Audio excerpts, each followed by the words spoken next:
¿Sabías que en la antigüedad existía una persona que se llamaba el pedagogo? Nuestras Biblias lo traduce como el ayo o como el tutor.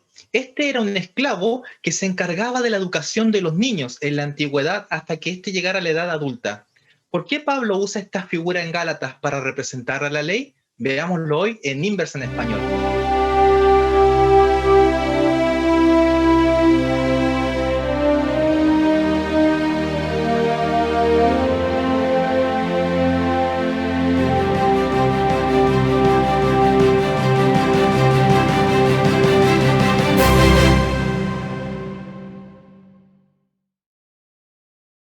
Hola, estás viendo Inverse en Español, un programa de Espacio Joven. Y como cada semana, ¿verdad? Tenemos grandes invitados que nos van a ayudar a estudiar esta hermosa lección acerca de este tutor que habla Pablo aquí en este hermoso libro de Gálatas. En primer lugar, vamos a comenzar por las damas. Así que vamos a comenzar por nuestra amiga Andrea Cartes. ¿Cómo estás, Andrea? Muy bien, Jan, gusto en saludarte. Como bien me presentaste, mi nombre es Andrea Carte y les saludo acá de la ciudad de Temuco y estoy muy contenta también de poder compartir junto a ustedes esta nueva lección. Amén. Muchas gracias, Andrea. También tenemos a una persona que ya nos acompañó, un amigo del extranjero, don Andrés Utrera. ¿Cómo estás, Andrés? Hola Jan, un gusto también saludarte en esta ocasión y agradecido por la invitación. Como bien ya saben ustedes, pues estamos acá desde Futaleufú, desde la Patagonia chilena y por acá pues les saludamos, esperando pues esta bendición, repaso, esta lección pueda ser de bendición para cada uno de los que han de visualizar. Así es, muy bien. También del sur, ¿verdad? Nuestro amigo Andrés. Y bueno, nuestro pastor también nos acompaña desde el sur, Pastor Luis Contreras, que ya nos acompañó la semana pasada y en otros Inver. ¿Cómo está, Pastor? Hola Jan, gusto en saludarte. Para mí siempre es un privilegio estar acá en Inverse en Español y también saludar a Andrea y a Andrés, que estamos juntos en este día para repasar la palabra de Dios pues, y aprender más cosas de la Biblia. Así es, Pastor. Muchas gracias. Pero, Pastor, lo vamos a seguir molestando un poquito para que también ahora nos dirija en oración, para que pueda pedir la presencia del Santo Espíritu y que sea Él el que esté aquí en este lugar, que nos pueda acompañar y pueda dirigir toda esta lección, por favor. Muy bien, vamos a orar entonces, ¿les parece? En este momento, Señor, estamos felices de poder compartir juntos una lección más de tu palabra para nuestra vida. Queremos pedirte que tú nos ayudes a entender cuál es el propósito de la ley en nuestra vida, cuál es la obra que tú quieres hacer en nuestro corazón y también para que nos ayudes a entender que esa obra finalmente eres tú quien la puede hacer. Y por eso pedimos tu dirección y tu bendición para que nos permitas entender aquello que vamos a estudiar con nuestros amigos. Oramos entonces pidiendo tu bendición en el nombre de Jesús. Amén. Amén. Muy bien. Entonces, como ya hemos pedido la presencia del Espíritu Santo, una cosa indispensable para poder abrir la palabra de Dios, vamos a pedirle, ¿verdad?, a nuestra amiga Andrea que nos lea el texto de hoy, que está en Gálatas, capítulo 3, versos del 21 al 25, por favor. La palabra de Dios dice así: entonces, ¿la ley contradice las promesas de Dios? De ninguna manera, porque si la ley dada pudiera vivificar, la justicia sería verdaderamente por la ley. Pero la Escritura lo encerró todo bajo pecado, para que la promesa que es por la fe en Jesucristo fuera dada a los creyentes. Pero antes que llegara la fe, estábamos confinados bajo la ley, encerrados para aquella fe que iba a ser revelada. De manera que la ley ha sido nuestro guía para llevarnos a Cristo a fin de que fuéramos justificados por la fe. Pero ahora que ha venido la fe, ya no estamos bajo un guía. Así es, muchas gracias, Andrea. Entonces vamos allá a comenzar con las primeras preguntas. Ya hemos visto en otros programas que muchas veces la gente piensa que hay dos evangelios. Un evangelio que es para la gente que estuvo en el Antiguo Testamento o en el Antiguo Pacto y otro evangelio que es para las personas que están ahora en el Nuevo Pacto. Pero ¿de qué manera lo que dice Pablo aquí en Gálatas de que nadie es justificado por las obras de la ley atraviesa y nos ayuda a entender realmente lo que dice el capítulo 3 de Gálatas? Bueno, en primer lugar, acá hay un elemento que a mí me llama mucho la atención. Mucha gente, y tiene razón ya, no sé si a ustedes les ha pasado que hay gente que dice, hermanos también evangélicos, a veces que son amigos de nosotros, cada uno tiene ahí su gente conocida, ¿no? Y a veces ellos dicen, no, pero es que eso está en el antiguo pacto, ahora tenemos un pacto nuevo, por lo tanto lo que tenemos que hacer ahora en nuestra vida es algo totalmente diferente a lo que hacíamos antes, cuando estábamos bajo el antiguo pacto en el Antiguo Testamento. Y con ese argumento mucha gente le quita valor a las palabras del Antiguo Testamento. Sin embargo, tanto el pacto, por decirlo así, el pacto antiguo como el pacto nuevo, ambos están fundados sobre unos mismos anclajes, es lo que la lección habla, ¿no? Estos anclajes tienen que ver con que tanto el pacto antiguo como el pacto nuevo siempre estuvieron apuntando a Cristo. Por ejemplo, ¿se acuerdan ustedes de Abraham, cierto? Abraham, el Señor le dijo que por medio de él vendría la bendición a todas las naciones. Por lo tanto, en realidad esa bendición en la simiente de Abraham, que iba a ser Cristo, estaba ya pendiente, estaba iluminada desde la época de Abraham, desde que incluso, como dijo alguno, que en realidad el pacto nuevo era el que está en Génesis 3:15, ¿no? Esta te herirá en la cabeza, tú le herirás en el calcañar. Ahí nosotros ya vemos este pacto que es uno solo. Solamente que a veces la gente se confunde. Entonces, este es nuestro primer principio, el primer anclaje, es que el Evangelio es uno solo porque desde el primer pacto, por decirlo así, siempre la proyección, la promesa se ha basado en la esperanza de ese Mesías que va a venir a redimirnos del pecado. Ahora, tal vez la diferencia entre el Antiguo y el Nuevo Pacto no está tanto en un tema histórico de dividir el Antiguo Testamento y separarlo del Nuevo Testamento, sino más bien la diferencia se encuentra en la actitud que los individuos o el pueblo de Dios ha tomado o han tomado a lo largo de la historia. Entonces ahí está el anclaje que nosotros deberíamos considerar, que siempre apunta, el pacto siempre ha apuntado al Mesías, en este caso a Cristo. Sí, interesante lo que dice el pastor. Y pues bueno, quizás para añadir un poco, ya que bueno, el pastor realmente ha mencionado gran parte de lo que el Evangelio o la carta a los Gálatas pues menciona.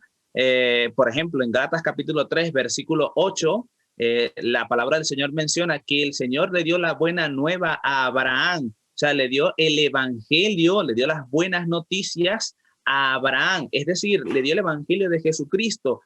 Abraham conocía de que la salvación era por Cristo, era por la fe en Jesucristo y que no tenemos que hacer absolutamente nada para nosotros obtener la salvación. Es una salvación que obra, es una salvación que nos ayuda a nosotros a poder obedecer, a poder llegar a estar en armonía con la ley de Dios. Y pues estos anclajes, este mensaje es el que nosotros podemos contemplar en la epístola a los Gálatas. Así es, cierto. Siempre tendemos a veces en también segregar el Antiguo y el Nuevo Pacto, el Antiguo y el Nuevo Testamento, pero como bien se mencionó, siempre el enfoque va a ser Cristo, porque Cristo es la piedra angular, ¿verdad?, que nos lleva finalmente a aceptar esta gracia salvadora inmerecida.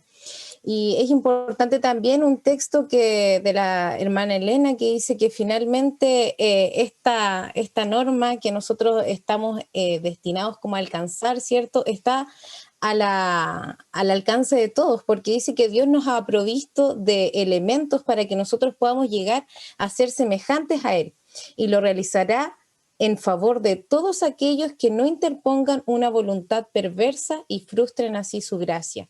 Es por eso, cierto, que lo que tenemos que hacer también es dejar que Dios obre esa voluntad perfecta y maravillosa que Él tiene para con nosotros, como bien se menciona desde este pacto que hizo con Abraham, que está vigente también hasta nuestros días. Así es, muchas gracias por la respuesta. Ahora, me gustaría que pudiéramos responder la siguiente pregunta, es ¿cómo este antiguo pacto y este nuevo pacto, ¿verdad? Los dos pactos que Pablo habla aquí en Gálatas, sobre todo en el capítulo 4, que ya lo habíamos visto anteriormente en otro inverse, ¿verdad? Donde habla de estas dos mujeres, que una está en el Sinaí, la otra está allí en Sión, nos ayuda a interpretar todo el mensaje que está en el libro de Gálatas. ¿Cómo esto nos da el contexto? Bueno, esta es una muy buena alegoría que el apóstol Pablo le da a los hermanos que estaban en Galacia. Yo acá veo como una inspiración, o sea, evidentemente toda la Biblia es inspirada por Dios, pero acá yo lo evidencio Porque es increíble cómo Pablo saca del mismo ejemplo de Abraham, saca una lección donde una parte, que en este caso era Agar, ella trata de que la promesa se cumpla en ella, ¿cierto? O toman el camino de Agar para que la promesa se cumpla a través de ella, pero eso fue en realidad una obediencia desobediente, ¿ya? Trataron ellos de que la promesa se cumpliera, pero con sus propios medios.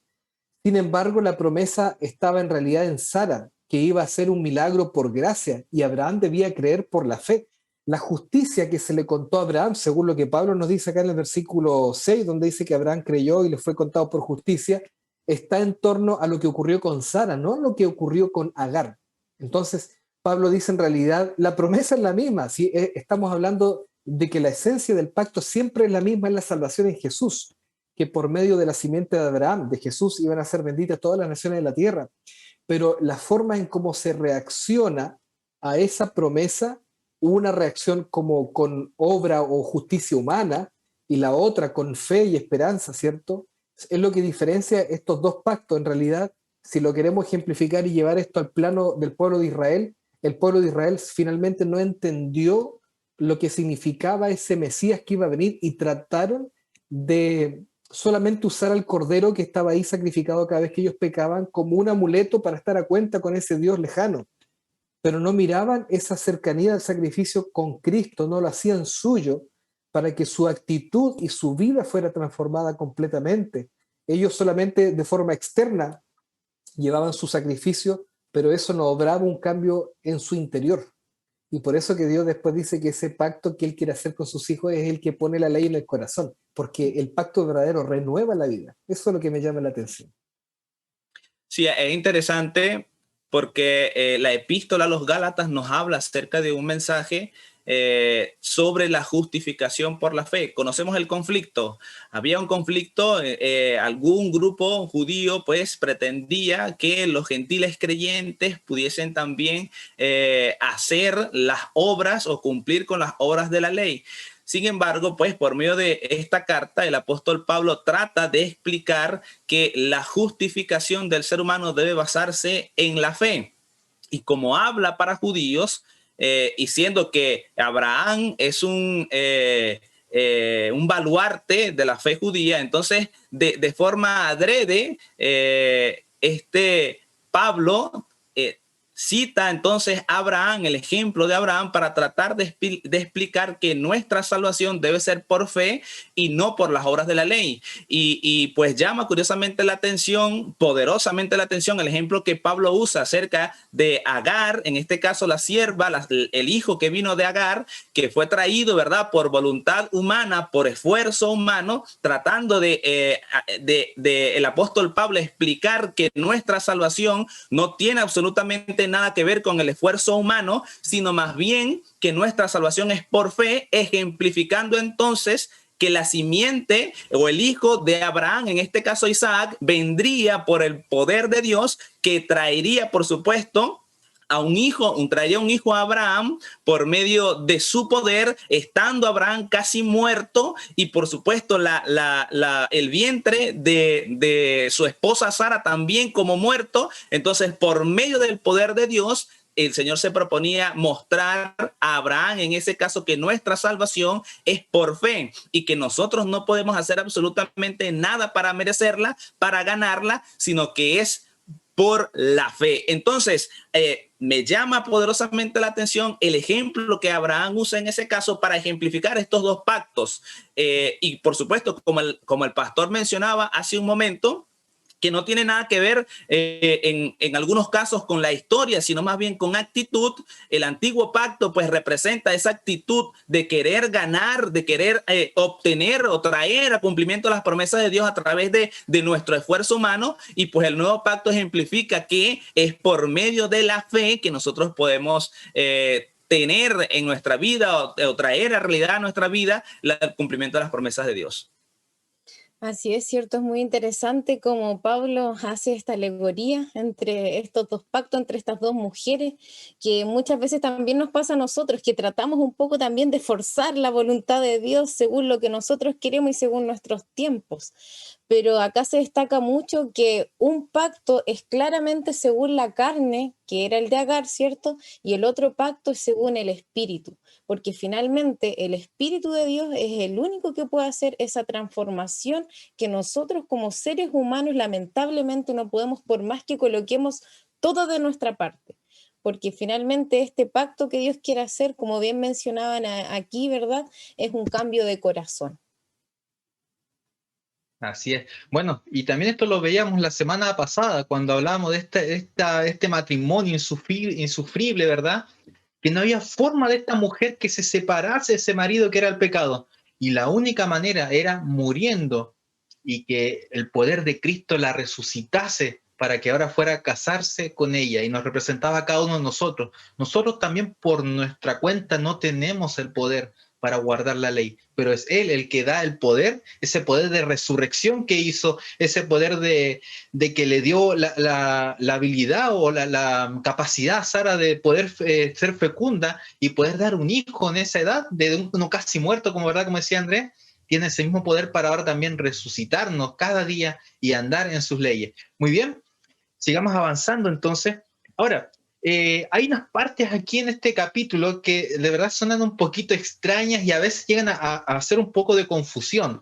Por ejemplo, voy a leer el versículo 24 del capítulo 3 dice, de manera que la ley ha sido nuestro ayo, ya y acá está hablando del pasado, ha sido nuestro ayo eh, por la fe en Cristo Jesús. Dice, porque todos los que habéis sido bautizados en Cristo Jesús, de Cristo habéis sido perdón, el 20, me equivoqué, dice, de manera que la ley ha sido nuestro ayo para llevarnos a Cristo a fin de que fuéramos justificados por la fe, pero venida la fe ya no estamos bajo ayo. ¿Significa eso entonces que ya no estamos bajo la ley? Que la ley, una vez que ya nosotros conocemos a Cristo, entonces la ley queda de lado. ¿Qué quiere decir esto entonces con respecto a los pactos?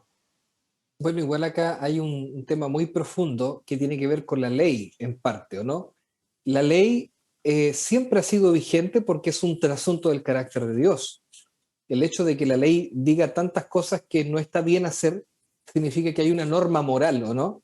Entonces siempre de alguna manera nosotros hemos estado relacionados con la ley porque estamos relacionados con Dios. Solo que en el Edén perdimos la imagen de Dios, por eso nos cuesta tanto ahora obedecer al Señor. Ese es un conflicto en nuestra vida.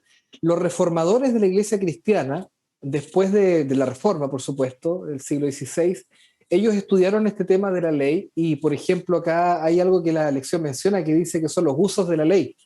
El primer uso que la ley tiene es que es un uso civil o función, ¿cierto? Y refrena el delito en la sociedad en su conjunto, dice. De alguna manera se castiga la desobediencia. El segundo uso que tiene es un uso tutorial, ¿cierto? El Espíritu Santo usa la ley para convencer de pecado y conduce a la fe salvadora en Cristo. Y ahí está el tema de que si no hubiera ley nosotros no seríamos pecadores, por lo tanto no habría necesidad de ser perdonados de nada. Es importante eso también. Y el tercer punto es que la ley tiene un uso didáctico normativo que de alguna manera se aplica a los creyentes que ya han aceptado a Jesús, que se dieron cuenta que la ley les sirvió para llegar a Jesús, pero cuando son bautizados de alguna manera, nosotros nos graduamos y empezamos una vida nueva donde Dios cambia nuestro corazón y por eso es que ahí dice que la ley nos lleva a Cristo, pero una vez que nosotros estamos en Cristo, de alguna manera parece ser que esa ley ahora dice no estamos bajo ese ayo porque en realidad Cristo está transformando nuestro corazón y nos ayuda a vivir conforme a su voluntad, porque Él transforma el corazón, algo que no pasó en la vida del pueblo de Israel en el Antiguo Testamento. Así es cierto, es importante igual destacar, como bien mencionaba ahí nuestro hermanito Jan al inicio, que era el tutor, que era ese ayo. Y como bien mencionaba ahí, los griegos tenían a esta persona que los iba guiando, que los iba encaminando y que la ley finalmente como guía, como definición, dice que dirige o encamina. Entonces, eso es lo que finalmente hace, nos dirige, nos encamina ¿a quién? A Cristo.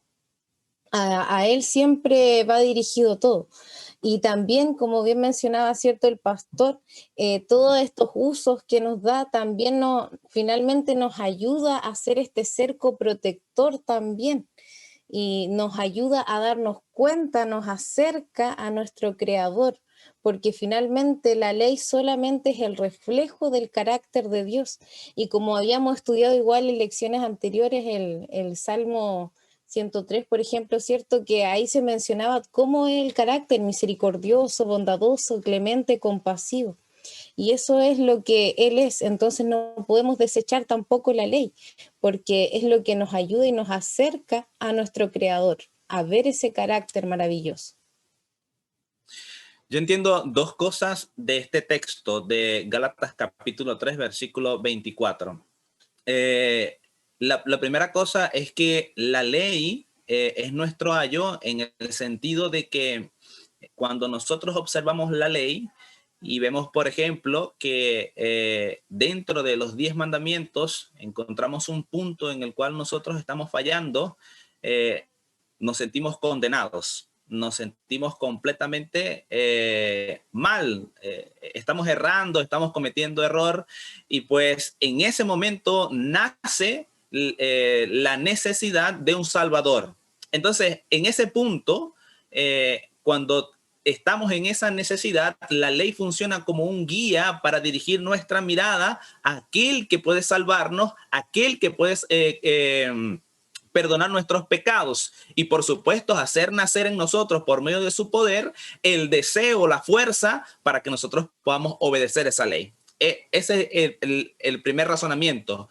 Y el segundo es que nosotros debemos recordar también que de esta ley, de estos 10 mandamientos, parte, por supuesto, también las otras leyes que nosotros conocemos como ritos y ceremonias y fiestas. Ahora, estas leyes también eran ayos. Por medio de estas leyes, el pueblo debía ser dirigido, debía ser guiado hacia Jesús, porque cada una apuntaba de que Cristo Jesús vendría en el futuro, que Cristo Jesús, por medio de la fe, podía justificarles a ellos. Entonces, en ese sentido, esta ley o esta ceremonia, estos ritos, estas fiestas también funcionan como un guía para que ellos pudiesen ver en el futuro la llegada entonces del Mesías, y de ese modo entonces pudiesen ser justificados siempre, siempre por la fe. Así es. Como decíamos al principio en la introducción, este tutor, ¿verdad? Viene de la palabra paidagogo. Hoy en día un pedagogo es un profesor, pero en esos tiempos era un esclavo del padre, y el esclavo tenía que estar constantemente vigilando a ese hijo de lo que fuera a la escuela, que fuera a aprender, de que no se escapara por aquí por allá, y era, ¿verdad?, un vigilante. La mejor traducción más que tutor es vigilante lo que hacía él. Y él constantemente lo estaba vigilando. Y si el niño se portaba mal, ¿qué es lo que hacía? Tenía que llevarlo incluso a castigarlo y de ir a contarle al padre, oye, mira, el hijo hizo esto está acá.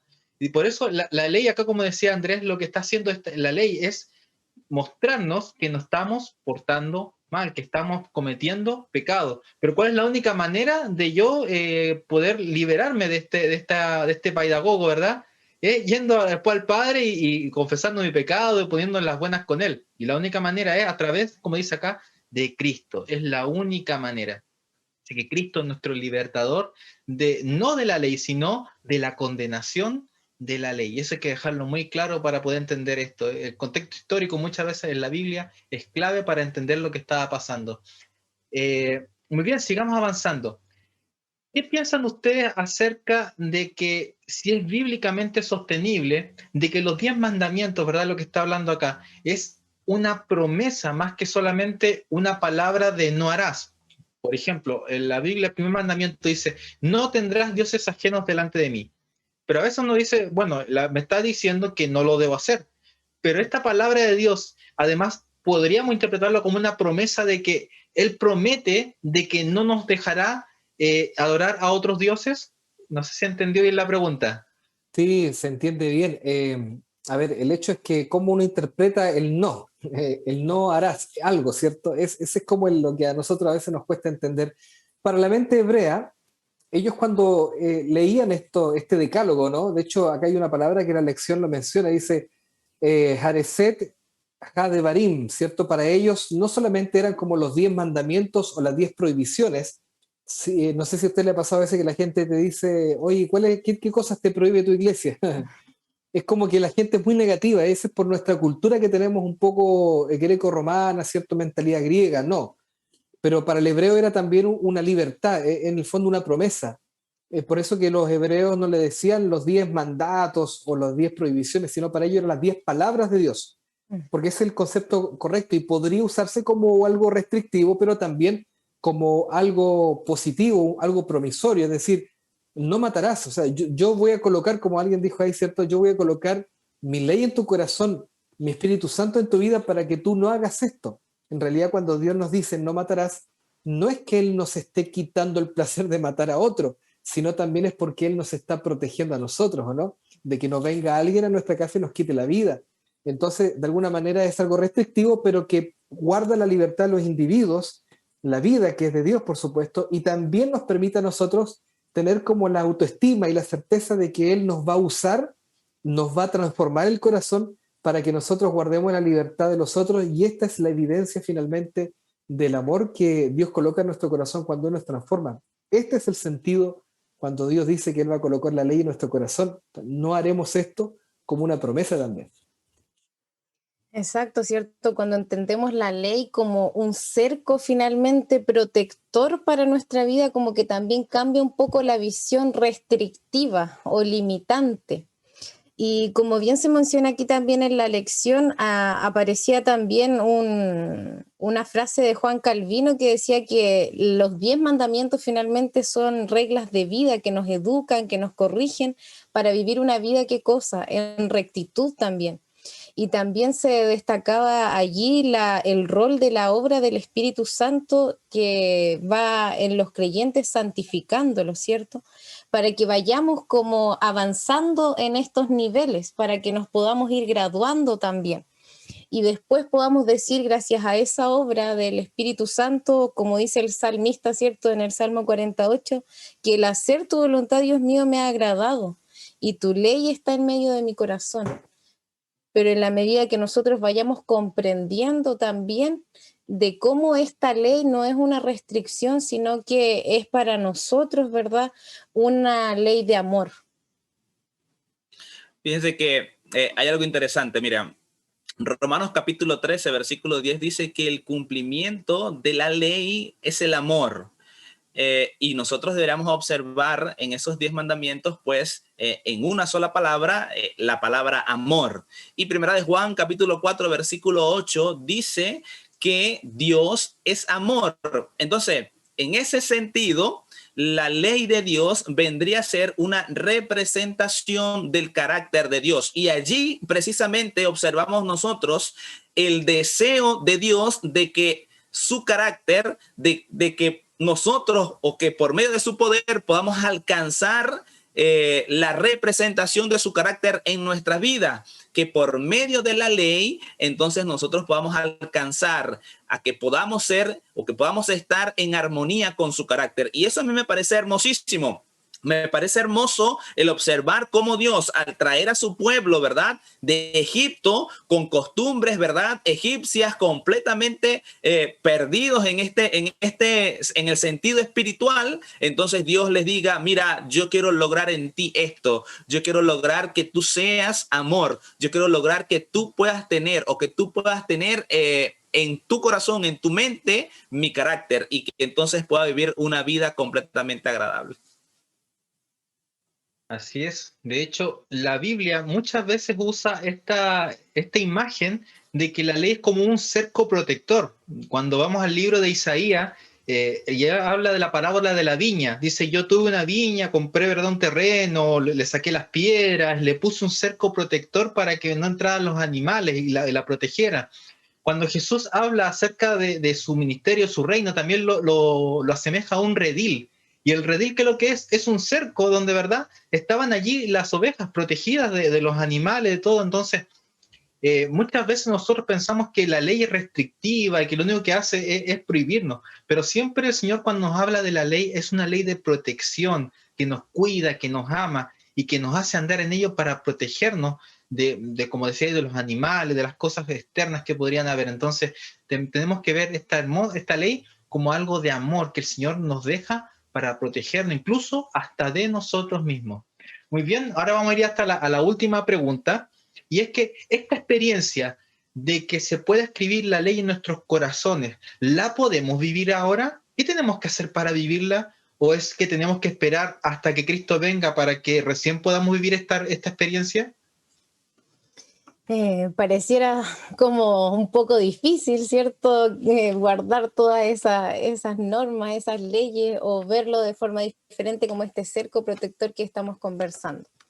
Pero cuando nosotros finalmente decidimos deshacernos de nuestra propia voluntad y entregarle esta voluntad a Dios, sí se puede, con la ayuda solamente, ¿cierto?, del Espíritu Santo, que Él vaya obrando en nuestros corazones y como decía el salmista también, David, que Dios vaya creando en nosotros un corazón limpio y que vaya renovando un espíritu recto. Y también hay una cita bastante bonita que dice que toda verdadera obediencia proviene del corazón.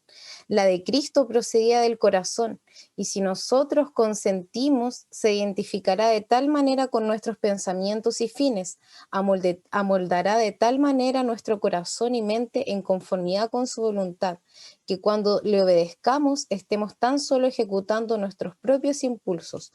La voluntad refinada y santificada hallará su más alto deleite en servirle. Cuando conozcamos a Dios como nuestro privilegio, conocerle, nuestra vida será una vida continua de obediencia y apreciaremos el carácter de Cristo y tendremos comunión con Dios. El pecado llegará a hacernos odioso.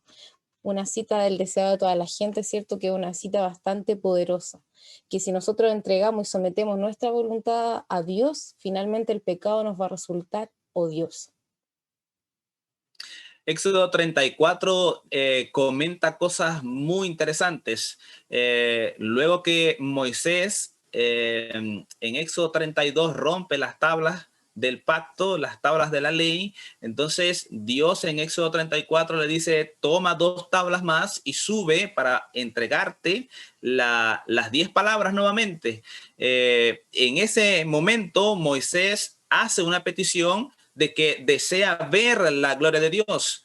Y cuando Moisés sube al monte y Dios le permite ver su gloria, que en ese caso, en ese momento, pues Dios pasa delante de él y pronuncia su nombre, que por supuesto estaba acompañado acerca de los atributos de su carácter. Entonces, en ese momento, Moisés contempla la gloria de Dios. Y 2 de Corintios capítulo 3, los últimos versículos, el apóstol Pablo interpretando este acontecimiento, nos da la lección de que de la misma forma como Moisés contempló en aquel momento y su rostro fue iluminado, podemos nosotros también con rostro descubierto contemplar la gloria de Dios y de esa forma, querida familia, poder crecer de gloria en gloria y por supuesto las promesas del pacto han de ser cumplidas en nuestra vida, de que la ley de Dios ha de ser escrita en nuestros corazones y como decía Andrea hace un momento, por impulsos humanos podemos nosotros poder cumplir la ley de Dios o guardar la ley de Dios porque es Cristo por medio de su poder quien hace que nosotros podamos obrar cada una de estas cosas. A mí me llama la atención de que esto implica decisiones que nosotros tenemos que tomar también. Tal vez acá algún joven nos está viendo, jovencita, y como que esta conversación sea como muy teológica, ¿no? Así, como que fuera muy idílico, muy soñado, porque alguno está acostumbrado a tener fe en el sacrificio de Cristo en la cruz, ¿cierto? Estamos acostumbrados, no lo vimos nosotros, lo creemos por fe. No vemos que Cristo está ahora en el santuario intercediendo por nosotros, lo creemos por fe, ¿cierto? Porque la Biblia lo dice. Es fe lo que hay allí en la justificación, pero también tenemos que acostumbrarnos a tener fe en lo que Dios puede hacer en nuestra vida para transformarnos. La fe es amplia también, es más que solamente creer en el rótulo acá salvo, es mucho más que eso. Pero a veces nos hallamos tan imperfectos y a lo mejor hay algún chiquillo acá que está viendo, una chiquilla, que se verá como muy lejano eso. Entonces, yo como pastor, igual que me siento joven, pero igual ya pasé esos años de juventud plena como muchos de ustedes, creo que igual Dios puede hacer una obra en nuestro corazón y nosotros tenemos que decidir dejar abrir nuestro corazón para que Él haga esa obra, pero Dios no va a hacer una cosa mágica en la vida, así que tú te levantar al otro día, te vas a despertar y vas a ser más santo. No es así, es una obra que Dios hace en el corazón. Nosotros con el dominio propio, la buena voluntad y todas esas cosas podemos generar un cambio en la conducta externa, pero no podemos transformar nuestro corazón, eso solo Dios lo puede hacer. Entonces hay un trabajo humano que es poner el despertador un poquito más temprano para orar, para estudiar la Biblia, tomar algunas decisiones respecto a nuestro estilo de vida, que son decisiones que nosotros tenemos que tomar, como la misma decisión que tomamos cuando fuimos y nos levantamos ese día y fuimos a la iglesia a bautizarnos. Son decisiones que tenemos que tomar por fe. Y hay algunas cositas que hay que dejar y hay otras cosas también que tenemos que incorporar en nuestra vida. Hacer obra misionera, participar de la actividad de la iglesia, usar nuestros dones para el Señor. Entonces tenemos que tomar decisiones, no dejar que todo lo haga Dios, porque Dios no puede hacer todo, no porque no tenga el poder, sino porque en su naturaleza iría en contra de su propio carácter, forzar nuestra voluntad para cambiar mágicamente nuestro cerebro para hacer lo que Él quiere que es mejor para nosotros. Dios no obra así, Él nos da libertad y esa libertad también tenemos que aprender a usarla con decisiones. Así es, pastor. Cuando el hijo pródigo venía de vuelta, ¿verdad? Y el padre lo abraza y le dice, Padre, no soy digno de ser llamado uno de tus hijos. Hazme uno de tus siervos, un esclavo. Y el padre le dice, no, no vas a ser un esclavo, vas a volver a ser mi hijo. Y lo vuelve a vestir, ¿verdad? Con esas ropas maravillosas, ese manto de justicia, y le pone un anillo, lo vuelve a ser su heredero. Entonces, el Señor no quiere esclavo, el Señor no busca que nosotros estemos aprisionados. La ley no aprisiona, la ley realmente da libertad y Él quiere que seamos hijos, seamos libres, que seamos libres pensadores. Con lo que todo el mundo habla de libre pensador, pero el verdadero libre pensador es aquel que busca la anchura, la profundidad, la longitud del amor de Dios en su corazón y quiere conocer a Cristo. Es el verdadero libre pensador. Muy bien, muchas gracias por sus comentarios, pero antes de que ya se vayan, ya estamos terminando este programa, me gustaría que les dejaran a los jóvenes ahí un último llamado, lo que a ustedes más les gustó de la lección, lo que ustedes piensan que los jóvenes que están ahí mirando también lo necesitan, por favor. Mira, Jan, esta lección ha sido de verdad de plena bendición para este servidor porque hemos aprendido y hemos dicho, ¿verdad? De forma teológica, como dice el pastor, que por esfuerzos humanos no lograremos nunca llegar a cumplir la ley o llegar a guardar la ley. Para que la ley pueda ser cumplida en nuestra vida, debe ser por fe. Pero eso no quiere decir, ¿verdad?, que no tengamos que hacer o que tengamos que aplicar o que no tengamos que aplicar algún esfuerzo. Debemos esforzarnos. El pastor lo mencionaba hace un rato. Debemos colocar el despertador más temprano. Debemos, aunque nuestra naturaleza no le guste leer la Biblia, orar, aunque nos aburra quizás leer la Biblia, debemos hacerlo, aunque quizás no nos guste orar, aunque no nos guste hacer obra misionera, debemos esforzarnos por hacerlo, porque de esa forma es que nosotros podemos llegar a contemplar a Cristo. De esa forma es que nosotros podemos llegar a tener una comunión plena con aquel que pueda ser presente las promesas del pacto en nuestras vidas. Entonces, en ese punto debemos nosotros esforzarnos cada día porque nuestra comunión, nuestra comunicación con el que todo lo pueda ser entonces cada día más cercana. No esforzarnos por guardar la ley, aunque sí debemos tratar cada día de obedecer, pero nuestro esfuerzo debe estar orientado en buscar a Dios, en amigarnos con Dios, en amistarnos con Dios, en enamorarnos con Dios, de Dios. Ese debe ser nuestro esfuerzo, conocer a Dios. Y Cristo lo dijo, esta es la vida eterna, que te conozcan a ti, al único Dios verdadero, y a Jesucristo a quien has enviado. Entonces, esa es mi lección práctica, eso es lo que he aprendido y que me gustaría, por supuesto, que los jóvenes que en este momento están viendo el INVERS puedan también comprender. Y a mí me gustaría agregar a lo que dijo Andrés, lo que dijo fue muy importante, que nosotros de forma práctica podamos, aquí un llamado para los chiquillos que nos están viendo, que de forma práctica nosotros podamos destinar la primera hora del día a orar, a estudiar la Biblia, porque finalmente el Espíritu Santo, claro, quiere transformarnos, pero ¿cómo lo hace? Jesús mismo dijo en Juan 15:3, ¿o no? Él nos limpia a través de su palabra. Por la palabra nosotros nos limpiamos. Entonces la Biblia finalmente es la que cambia nuestras creencias nucleares, nuestras convicciones, y nos permite también motivarnos a obrar diferente. Así el Espíritu Santo transforma nuestro corazón. Así que el llamado es bien sencillo, a dejar una horita, la primera hora del día, para estudiar la escuela sabática, para estudiar la Biblia, para tener tiempo de comunión con el Señor, conversar con Él, y te va a dar cuenta que ese día y cada día que pases así va a ser diferente y va a ser de crecimiento espiritual. Amén. Es muy importante, ¿verdad? Porque como también dice la palabra de Dios, y con lo que me quedo yo también de esta lección, como prácticamente, como dice Juan 15:5, dice: yo soy la vid, vosotros los pámpanos, el que permanece en mí y yo en él, este lleva mucho fruto, porque separados de mí nada podéis hacer. Y como bien mencionábamos, al estudiar la palabra de Dios, ¿cierto? Al estar en contacto con nuestro Salvador, vamos a estar tan afianzados a Él que nuestra voluntad, nuestras decisiones van a ir cambiando, porque Él nos va a ir transformando de forma gradual, porque humanamente tenemos esta tendencia pecaminosa y esta naturaleza caída. Pero con la ayuda de nuestro Salvador y Redentor, si nos sostenemos de Él firmemente, vamos a poder llevar frutos en nuestra vida práctica. Muchas gracias también a cada uno por esos llamados, ¿verdad? Por esos consejos a estos jóvenes que nos están mirando. Y yo, el último consejo que quizás le puedo dejar a los jóvenes, este capítulo hablaba mucho de libertad. Hoy en día se habla de este concepto: libertad, dignidad, libre pensador, y cada uno de estos conceptos que a veces los jóvenes los abruman, sobre todo sus padres o los profesores en la universidad. Y a veces te dicen: oye, deja esa religión, es una esclavitud, deja de ese libro, porque es un yugo que estás llevando, que no te deja pensar, no te mete en un círculo. Pero la verdad es que el redil de Cristo es un redil muy amplio, te da mucha libertad. Al contrario, el pecado es una prisión estrecha. Miren lo que dice acá Proverbios, un libro de tanta sabiduría, capítulo 5, verso 22, dice: prenderán al impío sus propias iniquidades, y retenido será con las cuerdas de su pecado.